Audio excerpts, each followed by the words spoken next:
பிஜேபியில் இணைந்து பணியாற்றினார். அவர் இந்த அளவுக்கு நீங்கள் கொண்டு வந்ததெல்லாம் உங்கள் பத்திரிகை நண்பர்களுடைய உழைப்பு தான். உங்களுடைய இது இல்லைன்னா அந்த அளவுக்கு அவர் உயர்ந்திருக்க முடியாது. ஏன்னா நீங்கள் எப்போ பேட்டி கேட்டாலும் தயங்காம யோசிக்காம பேட்டி கொடுத்தாரு. அது மட்டும் இல்லாமல் இந்தியாவிலேயே இன்னும் சொல்லப்போன உலகத்திலேயே டேட்டாஸ் அண்ட் பிகர்ஸோட ஒரு பேட்டி கொடுக்கக்கூடிய ஒரே தலைவன் அண்ணாமலை தான். அண்ணாமலைக்கு நிகர் வேற யாரும் இல்லை. அதனால எங்களெல்லாம் நாங்களாம் எம்ஜிஆருடைய ரசிகராக இருந்து அவரால் ஈர்க்கப்பட்டு 2024 வருடம் பிப்ரவரி மாதம் 7ஆம் தேதி எங்களை மரியாதைக்குரிய நம்முடைய பாரத பிரதமர் மோடிஜி அவருடைய முன்னிலையில் எங்களெல்லாம் ஒரு 17 சட்டமன்ற உறுப்பினர்களும் நாடாளுமன்ற உறுப்பினரும் டெல்லிக்கு சென்று அவர் முன்னிலையில் எங்களை பிஜேபி அணைத்தார்கள். அதற்கு பிறகு அண்ணாமலை வழியில் நாங்கள் போய் கொண்டிருந்தோம், பயணித்துக் கொண்டிருந்தோம். ஒன்று மட்டும் உண்மையை சொல்கின்றேன். இந்த நடைபெற்ற சட்டமன்ற தேர்தலில் 26ல் அண்ணாமலையுடைய ஆலோசனைப்படி நடந்திருந்தால் அண்ணாமலை தான் இன்று முதலமைச்சர், தமிழகத்தின் முதலமைச்சர். யாரும் மாற்றவும் முடியாது. ஏன்னா 60 ஆண்டு ஆகிப்போச்சு. தமிழாண்டு 60 ஆண்டு. அந்த 60 ஆண்டுல 1967ஆம் ஆண்டு திராவிட பரப்பு ஆட்சிக்கு வந்தது. அதுக்கு பிறகு 2026ல் முடியுது. காரணம் என்ன? இந்த ஆட்சி மக்கள் பார்த்துட்டாங்க. மக்கள் எல்லாம் முட்டாள் நினைச்சாங்க. ஆனா மக்கள் முட்டாள் இல்லை, மக்கள் அறிவாளிகள். நால்முனை போட்டியில திமுக, அதிமுக, விஜய், சீமான், நீங்க ஊடகங்கள் முதற்கொண்டு அத்தனை பேருமே விஜயை பத்தி கவனிக்கவே இல்லை. அவர் 10% வாங்குவார், 5% வாங்குறத சொல்லிட்டு இருந்தீங்க.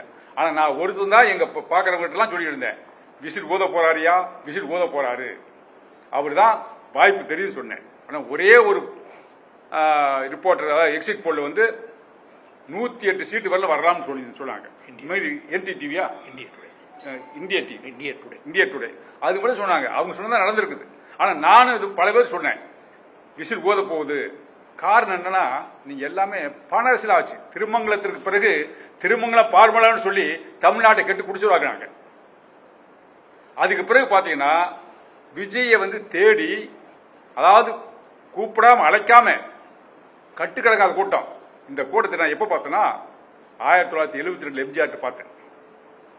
எம்ஜிஆர் வரும்போது 24 மணி நேரம் காத்திருந்தாங்க மக்கள். இதே கரூர்ல எம்ஜிஆர் முதல் நாள் இரவு 7 மணிக்கு மீட்டிங், தேர்தல் பிரச்சாரம் வரதா இருந்தது.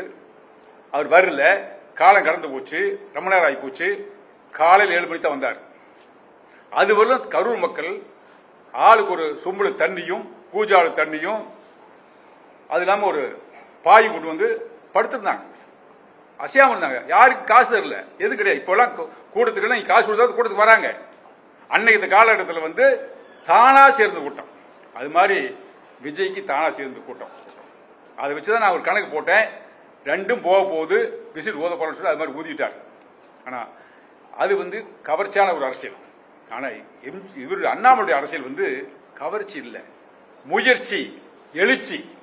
அதனாலதான் அண்ணாமலை இன்னைக்கு அவரை சொல்லாம, யாரு வான்னு சொல்லாம 13 லட்சம் பேர் நேற்று 12 மணிக்கு அனௌன்ஸ் பண்றாரு.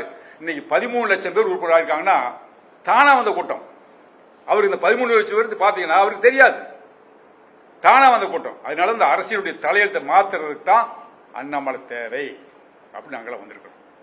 நாங்க பதவிக்கு ஆசைப்பட்டு எங்களை வயசாகி போச்சு. இனிமேல் இது மாதிரி இளைஞர்கள் தான் வரணும். நாங்களாம் அந்த இளைஞர்களுக்கு ஒரு வழிகாட்டியா இருக்க விரும்புறோம். மாதிரி எம்ஜிஆர் ஆட்சியில் நாங்கள் அவ்வளவு நேர்மையா இருந்தோம். இன்னும் சொல்ல போனா உலகத்திலே ஒரு சிறந்த இருந்தாலும் எம்ஜிஆர் தான். அவர் சம்பாதிச்ச அத்தனை சொத்துக்களையும் கடைசியில் என்ன பண்ணார் தெரியுமா? கண் தெரியாத, காது கேட்காத, வாய் பேசாத ஏழை குழந்தைகள் எழுதி போனார். இன்னைக்கு இந்தியாவில் உலகத்தில் ஏதாவது ஒரு தலைவர் எழுத முடியுமா? எழுதுவானா? மாட்டான். சுயநலம். இப்ப மோடிஜி இருக்காருன்னா அவர் குழந்தை குட்டி கிடையாது. அவர் இந்த நாட்டுக்காக உழைக்கிறாரு, நாட்டை காப்பாத்துறாரு. அதே மாதிரி காமராஜ் பெருந்தலைவர் கல்யாணமே குழந்தை குட்டி கிடையாது, நாட்டுக்காக வாழ்ந்தார். எம்ஜிஆர் குழந்தை குட்டி கிடையாது, அவர் இந்த நாட்டுக்காக வாழ்ந்தார். அண்ணாதுரை குறைஞ்சது இருந்த கொஞ்ச நாள் தான் இருந்தாரு, அவரும் இந்த நாட்டுக்காக தான் பண்ணாரு, அவர் குழந்தை குட்டி கிடையாது. மீது எல்லாரும் பேராசை பிடிச்சாங்க. இதே ஜெயலலிதா அம்மா பத்தி நான் சொல்ல விரும்புறேன். தைரியமான லேடி தான், ஆனா தவறான வழிக்கு போயிட்டாங்க. அந்த தவறான வழிக்கு போகாம இருந்தா செத்து இருக்க மாட்டாங்க, இன்னும் கூட இருந்திருப்பாங்க, ஆட்சியில் இருந்திருப்பாங்க. அதுக்கு பிறகு வந்த தலைவர் யாருமே நேர்மையா இல்ல, நியாயமா இல்ல, மக்களுக்காக உழைக்கல. மக்களுக்காக சேவை செய்யல. எல்லாம் சுயநலம் பார்த்தார்கள் தவிர பொதுநலம் பார்க்கவில்லை. அதனால அண்ணாமலை பொறுத்தவர்களும் நல்ல மனிதர், படித்தவர், அறிவாளி, இந்த நாட்டினுடைய வளர்ச்சியில நல்ல எண்ணம் கொண்டவர், எதா இருந்தாலும் வெளிப்படையாக பேசக்கூடியவர். அவர்களோடு நிறைய குற்றச்சாட்டு சொன்னாங்க, நிரூபிக்கணும் இல்ல, நிரூபிக்கல. அது மாதிரி டிஎம்கே பயிற்சி கொடுத்தாரு. அதுக்கு என்ன நடவடிக்கை எடுத்தாங்க மத்திய சர்க்கார்? எடுக்கல. எடுத்தா தான் மறுபடியும் அடுத்து பயிற்சி கொடுக்கலாம். அதெல்லாம் பார்த்தாரு. அவர் 1.5 வருஷம் போராடி பார்த்தாரு. அப்புறம் எடுத்தலாம் தொட்டதெல்லாம் போய் ரிப்போர்ட் பண்ணிட்டு இருந்தா அவர் சின்ன குழந்தை மாதிரி ஆயிடுவார். அதனால அவர் பார்த்து பொறுமை இழந்துட்டாரு. பொறுமை இழந்த பிறகுதான், ஒரு பொறுமைக்கு எல்லை உண்டு, அதுக்கு பிறகுதான் ஒரு அருமையான ஒரு இயக்கத்தை ஆரம்பிச்சிருக்காரு. இது வீதி லீடர்ஸ். நம்ம அத்தனை பேரும் தலைவர்கள், நம்ம அத்தனை பேரும் தொண்டர்கள் என்று ஒரு அருமையான ஒரு இயக்கத்தை ஆரம்பிச்சிருக்காரு. அதுக்கு பிறகு அதில் சேர்ந்த பிறகு அதில் வரக்கூடியவர்கள் நல்லவர்களை தேர்ந்தெடுத்து அவர்களுக்கு பயிற்சி கொடுத்து, அதுவும் பார் அப்துல் கலாமுடைய பெயரில் ஒரு நிறுவனத்தை உருவாக்கி அதில் பயிற்சி கொடுத்து அவர்களை, அதாவது எப்படி தங்கத்தை எடுத்தோடனே ஆபரணமாக பண்ண முடியாது, அதோடு செம்பு கலந்து தட்டி கொட்டி காய்ச்சி பண்ணாதான் அது மாதிரி பண்ண முடியாது. அது மாதிரி வரக்கூடிய அரசியல்வாதிகளை புடம்போட்டு தங்கமாக எடுக்க வேண்டும் என்பதுதான் அவருடைய கொள்கை. தமிழ்நாடு வளர வேண்டும், தமிழ் மக்கள் வளர வேண்டும், அனைவருக்கும் வேலை வாய்ப்பு உருவாக்க வேண்டும், அனைவருக்கும் வேலைக்கு தகுந்த ஊதியம் கொடுக்க வேண்டும். அப்படி ஒரு நல்ல கொள்கை, நிறைய கொள்கை வச்சிருக்காரு, எல்லாம் சொல்லுவார். கூடி விரைவில் கட்சிய பெயர் உருவாக்கி, அது கொடி உருவாக்கி எல்லாம் அனுமதி பெற்று முறையாக செய்வார். அவரை பொறுத்தவரையில் எந்த இடத்திலையும் பத்திரிகை நண்பர்களையோ அல்லது ஊடக நண்பர்களையோ அல்லது மீடியா நண்பர்களையோ யாரையுமே பயத்துக் கொண்டது கிடையாது. அவர்கள் யார் கேள்வி கேட்டாலும் பொறுமையாக இருந்து கடைசி வரலும் பதில் சொல்லக்கூடிய ஒரே தலைவன் அண்ணாமலை தான். ஐபிஎஸ் படித்தவர், ஒரே அட்டவணையில் வந்தவர், நம்முடைய கிராமத்தை சார்ந்தவர், விவசாய குடும்பத்தை சார்ந்தவர், ஒரு நல்ல மனிதர். கட்சி அனௌன்ஸ் பண்ணவர், இயக்கத்தை அனௌன்ஸ் பண்ணவருக்கு இன்னைக்கு 13 லட்சத்தை வந்துட்டாங்க. 13 லட்சம் உறுப்பினர்கள், மணிக்கு 1 லட்சம் பேர் சேர்றாங்க. இதெல்லாம் பார்க்கும்போது தான் நாங்கள் அப்படிப்பட்ட ஒரு தலைவனை உருவாக்க வேண்டும். நாங்கள் பதவிக்கோ பட்டத்துக்கோ எதுக்கு ஆசைப்பட்டு வரல. இந்த நாட்டை வருகால சந்ததிகள் நன்றாக இருக்க வேண்டும், வருகால சந்ததிகள் நன்றாக வாழ வேண்டும், வருகால சந்ததிகளுக்கு நல்ல முன்னேற்றங்கள் ஏற்பட வேண்டும் என்பதற்காகத்தான் இப்படிப்பட்ட ஒரு படித்த இளைஞரை தேர்ந்தெடுத்து நாங்கள் அவருக்கு ஆதரவு கொடுக்கணும் தவிர வேற எந்த பிரதிபலனும் எதிர்பார்க்கவில்லை. இதுதான் உண்மையான நிலைமை. ஆகவேதான் அண்ணாமலையுடைய வளர்ச்சி நிறைய பேர் பிடிக்கல, பொறாமை, போட்டி, அதுதான் தவிர வேற கிடையாது. அதே மாதிரி டெல்லியிலிருந்து எந்த ஒரு கட்சியினுடைய பொறுப்போ மற்றதோ எதா இருந்தாலும் டெல்லியில் அனுமதி பெற்று தான் பண்ணணும்னு சொன்னா தமிழ்நாட்டு அரசியல் சரியா வராது. காரணம் தமிழ்நாட்டுடைய கலாச்சாரம், அதனுடைய பாரம்பரியம் மற்ற மாநிலத்தை விட வித்தியாசமானது. ஒன்று உதாரணத்துக்கு எடுத்துங்க, காங்கிரஸ் போய் 67 போச்சு. எத்தனை வருஷம் ஆச்சு? 33, 20, 57 வருஷம் ஆச்சு. எல்லாம் டெல்லி கேட்டு தான் சொல்லணும், டெல்லி கேட்டு சொல்லணும். நான் சொல்றேன், கேட்கிறேன், டெல்லியில் இருக்கிறவங்களுக்கு தமிழ்நாட்டை பத்தி என்ன தெரியும்? தமிழ்நாட்டு மக்கள் மனநிலை தெரியுமா? தெரியாது. அண்ணாமலை பேச்சை கேட்டு அண்ணாமலை A to Z சொன்னார். இன்னும் சொல்லட்டுமா, ஒரு வருஷம் முன்னாடி சொல்லிட்டார், இந்த 26 தேர்தலில் 118 எந்த கட்சியும் கிராஸ் பண்ணான்னு சொன்னார். ஜோசியோட சொல்ல முடியாது. 118 எந்த கட்சியும் வராது, கூட்டணி ஆட்சி தான் சொன்னார். உங்களுக்கு எல்லாம் மீடியா நண்பர்களுக்கு எல்லாம் தெரியும். ஒரு ஆண்டுக்கு முன்னாடியே, ஒரு வருஷத்துக்கு முன்னாடி சொன்னார். அப்படி கணிச்சிருக்கார். தமிழ்நாட்டை இஞ்சி பிஞ்சு அளந்திருக்கார். என் மண் என் மக்கள் யாத்திரையில அவர் கால்படாத இடமே கிடையாது. அவருடைய அறிக்கை மிக தெளிவான அறிக்கை. அவரை மட்டும் விட்டிருந்தால் மீண்டும் சொல்கிறேன், 26 ஒரு மாற்றத்தை கொடுத்திருப்பார். காலம் என்னமோ தெரியவில்லை, போய்விட்டது. அப்படிப்பட்ட தலைவனுக்கு நாங்களும் மட்டுமல்ல, மீடியா நண்பர்கள் எப்பவுமே நீங்க அவருக்கு ஒத்துழைப்பாக தான் இருக்கீங்க, பண்ணிட்டு இருக்கீங்க. அவருக்கு மீண்டும் நல்ல ஒரு ஒத்துழைப்பு கொடுத்து இந்த தமிழ்நாடு சிறக்க வேண்டும். நம்முடைய சந்ததிகள் பாருங்க, கேன்சர் இல்லாத வீடு கிடையாது, எல்லா வீட்லையும் கேன்சர்.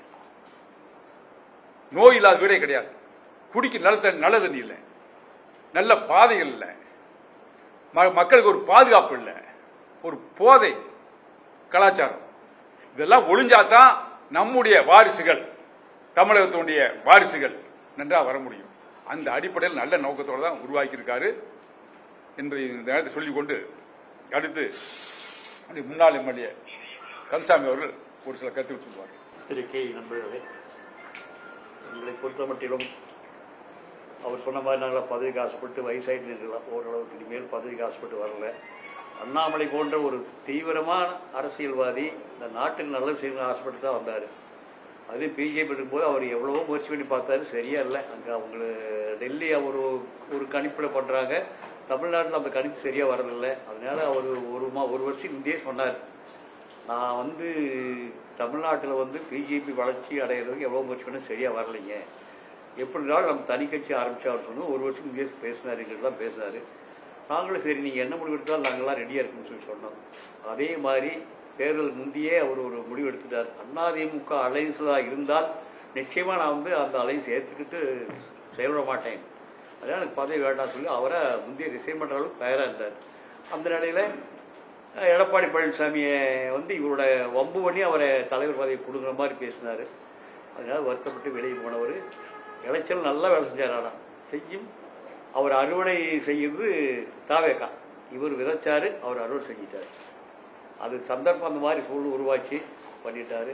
அதனால் அடுத்து அண்ணாமலை தான் இந்த தமிழ்நாட்டுக்கு ஒரு நல்ல லீடர். அதையெல்லாம் நீங்கள் பத்திரிகையாளர்கள்லாம் கொஞ்சம் அவருக்கு சப்போர்ட் பண்ணி நல்லாயிருக்கும், பண்ணுவார், அவர் நல்லா செய்வார். இன்னும் சொன்ன மாதிரி இயக்கம் புதுசாக பேர் வைக்கல, கொடி இல்லை, அமைப்புகள் இன்னும் உருவாகலை. தொடர்ந்து ஒரு 2 மாதத்தில் அமைப்பு உருவாக்கி நல்லாவே செய்வார். அதுன்னு சொல்லி வாய்ப்புக்கு நன்றி கூறி விடைபெறுகிறேன். நன்றி.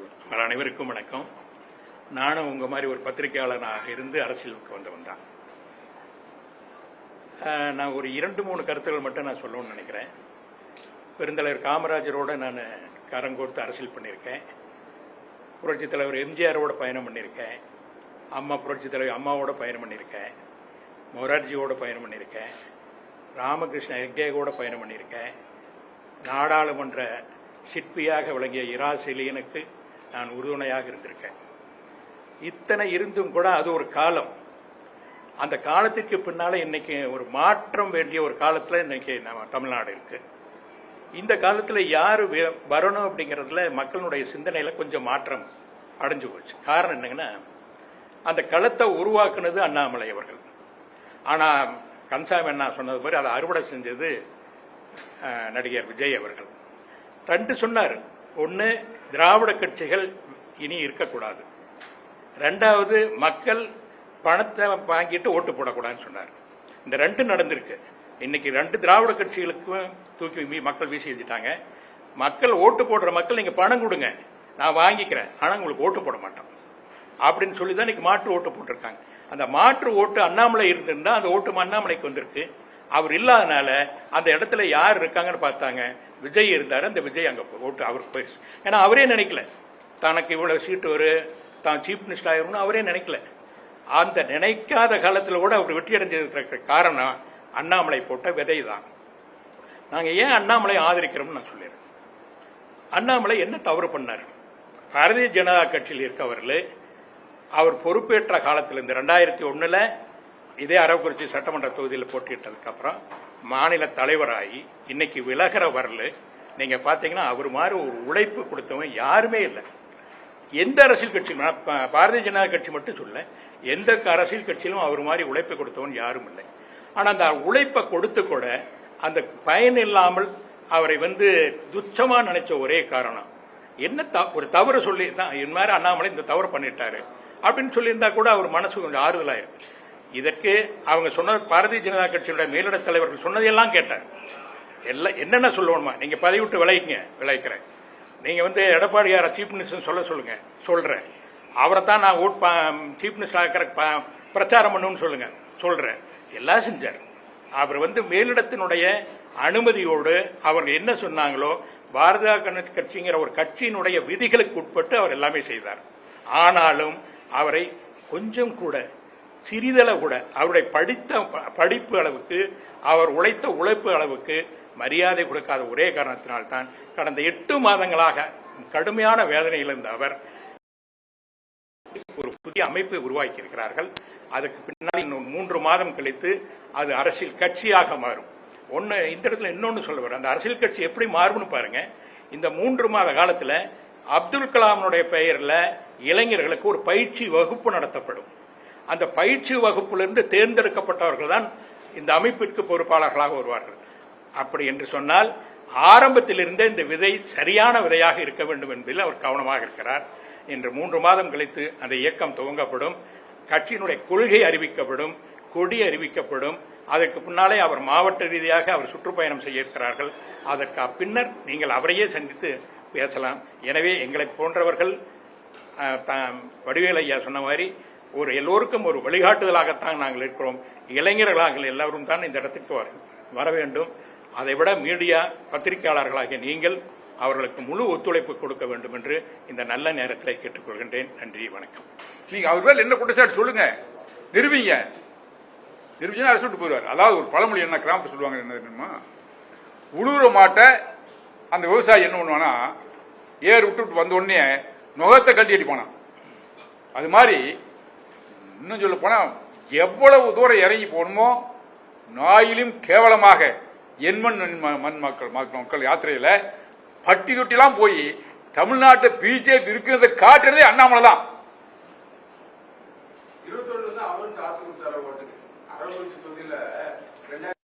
அதனால இந்த 13 லட்சம் பேர் அண்ணாமலை தெரிஞ்சவங்க அல்ல, எல்லாம் இளைஞர்கள்.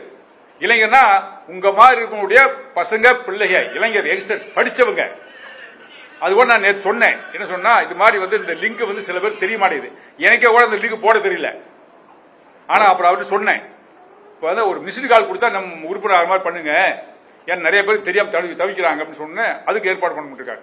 அதனால வரலாற்றுல, அரசியல் வரலாற்றுல, உலக வரலாற்றுலயே 12 மணிக்கு ஆரம்பிச்சு இன்னைக்கு மணி 12 மணிக்கு 14 லட்சம் பேர் சேர்ந்திருக்காங்கன்னா எந்த தலைவனுக்கு அது கிடையாது. காரணம் அவங்க தானாருவோம், தானா வராங்க. நாங்க வாங்க யாரும் கூப்பிட கிடையாது, அவங்களா வராங்க. நீ இந்த நாட்டுக்கு தமிழ்நாடு முன்னேறணும்னா தமிழ்நாட்டு மக்கள் வரக்கூடிய சந்ததிகள் நம்முடைய கலாச்சாரம் பாரம்பரியம்லாம் காப்பாற்றப்படணும்னா அண்ணாமலை மாதிரி ஆள் வந்தா தான் முடியும், இன்னும் வேற யாராலும் முடியாது. இதான் உண்மையான நிலைமை. வீதி லீடர்ஸ் 2020 ஆரம்பிச்சிட்டாரு அவர். அன்னார்வ தொண்டு நிறுவனமா வச்சிருந்தாரு, அதை இப்ப அரசியல் இயக்கத்துக்காக ஒரு அடிப்படையா கொண்டாந்துருக்காரு. அதோட ஆக்டிவிட்டிஸ் எல்லாமே அது லிஸ்ட்ல இருக்குங்க. வெப்சைட்ல போனீங்கன்னா இத்தனை வருஷம் எவ்வளவு ஆக்டிவிட்டிஸ் பண்ணிருக்காங்க. இந்த ஒண்ணே நீங்க யுக்தின்னு சொன்னீங்கல்ல, அதுக்கு நான் ஒன்று சொல்லிடுறேங்க. அதாவது பாரதிய ஜனதா கட்சியினுடைய யுக்தி தான் அண்ணாமலை தமிழ்நாட்டில் ஒரு புதிய அமைப்பு உருவாக்கி இருக்காருன்னு சொல்றது. அதாவது இதை விட ஒரு மோசமான ஒரு சொல் இருக்காது. நீங்க அவர் அதில் அப்படி இருந்துன்னா 3 நாட்களா டெல்லியில் இருந்தார். அமித்ஷாவை பார்த்தாரு, அகில இந்திய தலைவரை பார்த்தாரு, பிரதமரை பார்த்தாரு. அவங்கெல்லாம் என்னென்ன இவர்கிட்ட பேசியிருப்பாங்கிறது உங்க யோகத்துக்கே விட்டுறேன். அது மாதிரி இருந்தா அவர் அங்கேயே அவர் ராஜினாமா கொடுத்துருக்க வேண்டிய அவசியம் இல்லை. இன்னும் சொல்ல போனா அவர் ராஜினாமா கொடுக்கறது போன டிசம்பர்லயே கொடுத்துட்டாருங்க. டிசம்பர்லயே நான் ராஜினாமா பண்றேன்னு சொல்லிட்டாரு. ஏன்னா ஒரு நாள் முடியல சொன்னேன். ஆனா அதை அவங்க ஏத்துக்கல. சரி, மறுபடியும் நம்ம கொஞ்ச நாள் பயணம் பண்ணலாம்னு நினைச்சாரு. தேர்தல் முடிவிட்டு சொன்னாங்க. தேர்தல் முடிட்டு அதுக்கப்புறம் பண்ணலாம். தேர்தல் வேலையை தான் அவங்க எப்படியெல்லாம் அண்ணாமலை பயன்படுத்திட்டாருங்கிறது உங்களுக்கு அத்தனை பேருக்கு தெரியும். இப்ப நீங்க சொல்றது இந்த 3 நாளா டெல்லியில தான் அவர் இருந்தார். கடந்த 3 நாள், நேற்று மாலை தான் வந்து சேர்ந்தார். இந்த 3 நாளா எல்லா அகில இந்திய தலைவர்கள் எல்லாத்தையும் சந்திச்சாரு. அதுல இருக்கணும்னு அவர் கண்டினியூ பண்ணியிருந்தா அவங்க சொன்னதை இவர் அக்செப்ட் பண்ணிருப்பாரு. ஏன் அவர் அக்செப்ட் பண்ணிக்கல? இனிமேல் இதுல பயணம் பண்ணா தமிழ்நாடு மக்களுக்கு என்னுடைய அரசியல் யுக்தி போய் சேராதுங்கிற முடிவு வந்தார். அதுக்கு ஒரு உதாரணம் மும்மொழி கொள்கை பற்றி சொன்னார். உங்களுக்கு அத்தனை பேருக்கு தெரியும். அதுதான் அவருடைய ஆரம்ப ஸ்டேட்மெண்ட், ஃபர்ஸ்ட் ஸ்டேட்மெண்ட். மத்திய சர்க்கார் கொண்டு வந்திருக்கிற இந்த மும்மொழி திட்டத்தை நான் இப்போதைக்கு ஏற்றுக்க மாட்டேன்னு சொன்னார். அது 2029 ஏற்றுக்கொள்ளப்படும். ஏன் இப்ப ஏற்றுக்கொள்ளப்பட முடியாதுங்கிறது சொன்னார். அப்ப மத்திய சர்க்காருக்கு எதிர்த்து பாரதிய ஜனதா கட்சியினுடைய கொள்கைக்கு எதிர்த்து தானே அவர் ஸ்டேட்மெண்ட் கொடுத்தாரு. அந்த யுக்தி இருந்த அந்த யுக்தியை இவர் கடைபிடிச்சிருந்தோம்னா அவர் சொல்லியிருக்க வேண்டியதில்லை. இன்னைக்கு ஒரு தனி இயக்கத்தை துவங்கி இருக்க வேண்டியதில்லை. அதனால அதெல்லாம் நீங்களே யோசனை பண்ணி பாருங்க. பலர் மாநில தலைவர் கொடுக்கணும்னு சொன்னாங்க, அவர் வேண்டான்ட்டார். எந்த பதவி வேண்டான்ட்டார். மாநில தலைவர் வேண்டான்ட்டாரு, எம்பி பதவி வேண்டான்ட்டாரு, அமைச்சர் பதவி வேண்டான்ட்டாரு, எந்த பதவியும் வேண்டான்ட்டார். அவர் அப்படிலாம் பதவி வாங்கக்கூடியவர் இல்ல. மக்களா தேர்ந்தெடுத்து கொடுத்தாதான் வாங்குவார். தவிர அவர் புறட வழியில போக மாட்டார், பின்புறம் வழியா போக மாட்டார், நேரடிதான். அவ்வளவு அவருடைய அரசியல் சொல்றாரு, டிரான்ஸ்பேரண்ட், ஒளிமரம் இல்ல. அவருங்க தமிழ்நாட்டிலிருந்து பயணம் பண்ணாருங்க அரசியலுக்கு வர்றது. இந்த தமிழ் உணர்வுகளுக்கு ஒப்பத்தான் அவருடைய அரசியல் வாழ்க்கை இனிமேல் இருக்குமே தவிர டெல்லியிலிருந்து இங்க சொல்லி அந்த கொள்கையை கொண்டு வந்து இங்க மக்கள்கிட்ட திணிக்கிற பணியை அண்ணாமலை செய்ய மாட்டாங்க.